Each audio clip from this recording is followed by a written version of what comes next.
all the benchmarks were already checked by you, and using the calculator, the answers are way more specific than if they were done by hand.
In order to make my equation work, one of my big four equations to work, I had to first process the angle, because Excel does not recognize angles. So the first thing I had to do was use the equation radians times the angle to get the radiant, which I used to input it as with the sine, the cosine, and the tangent for velocity initial y and velocity initial x.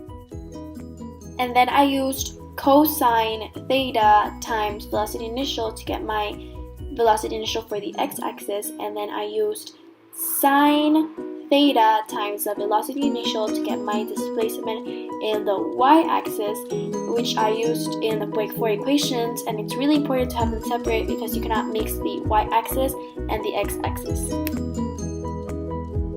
In order to make my calculator work, I used the quadratic formula, which is x equals negative b plus or minus square root b squared minus 4ac all over 2a, a being the value of velocity initial y, then using acceleration as the b value, and then for the c value I used the displacement of y.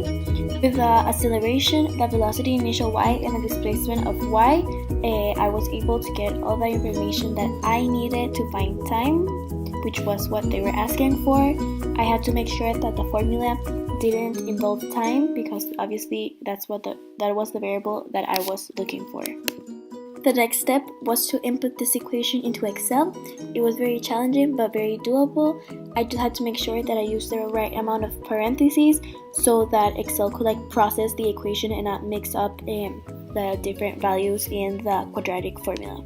This picture shows the equation in Excel. D2 is the velocity initial for y, F2 is the acceleration, and C2 is the displacement of y. The last step is to find the displacement of x, and all I had to do was multiply velocity initial x times time, and this way I got the displacement of x.